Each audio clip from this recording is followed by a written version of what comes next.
Good morning. Ngasi Nomajing Numit ko. Nomajing Numit ki card message email se Nomajing Numit se number ahambada ko number se 156 tere aduga color dana pink color gumba kai gumba mine shina bi ba ko Nomajing Numit se number dana 15 se ko angel number se ko ne kata iga da iga ha kan khudang da gai da mine ibio ko ha angel number se ko nuti gi pi ri ba number se ha di khutta iba khot pa ka shukai de ko noma du gi matu gi na adu duma leire aduga chak thong ba dana chini angang ba se khatang ha pa ko ching subo kho pa dana nuti gi ko sisna koina numit ki oina ina hapetang haidi card message hodringai ta haidi tawba ya boko pa mai tor khara hairame ko ado aham da koi card ki messaging winner se card hum katam so card number 1 card number 2 aduga card number 3 ko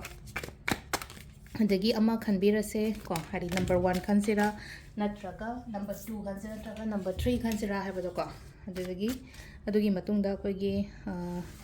ngasi gi na timing afaba sai pe yeng ase ko sidagi ko card number 1 card number 2 card number 3 ko silere ko ahamba gi card se ko ni suba card na silere suba card na silere ko ahamba khan banga yenga se ko hadi first card se kai la ke gan first card se kitang leno ko hadi chamam na ba karum cha sige kai tau sige gan khara khan be ko thabak se khatang ya manga se bena amasu lena important na ba thabak ani le na khala se ko leiri ba thabak ani do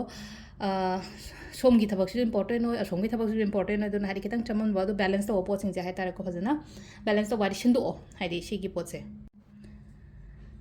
aduga thaba inkhang su khar chinbe ai ko ngasi gena thaba inkhang se khara chinba ko pa mai tros lai ko sisna ko gi ahamba gi card ki message ko ani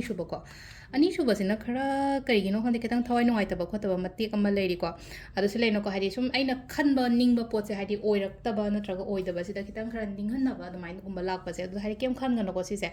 adi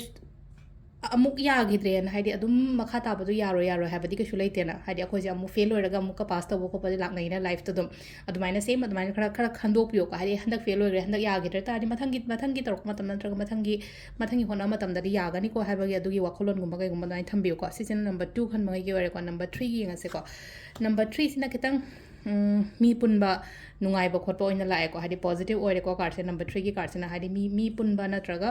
aidi mi gathering to ko pai manabi punbe ai imung manung punba ai ko do punba khotpa khatangi wasu na tana ko atopa sum thabai khang to matam da so hadi phaba khopa do mainter oire ko se sina ko gi number 3 ki ko number 3 card message lere aduga hadi timing ne gi pung 3 ka minute kun manga dagi na pung 8 ga minute phuma to pung 3 ka minute kun manga ko ayuk ki 3 ka minute kun manga daina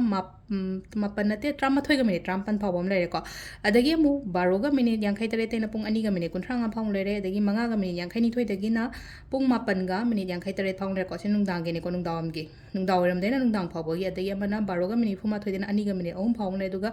nongalam dai gi na pung se ko akoi gi ahum ga minute kun manga daina 3 ga minute ni futare phawm le ko se sina akoi gi ngasi gi oina apaba timing ga akoi gi daily card message ko thank you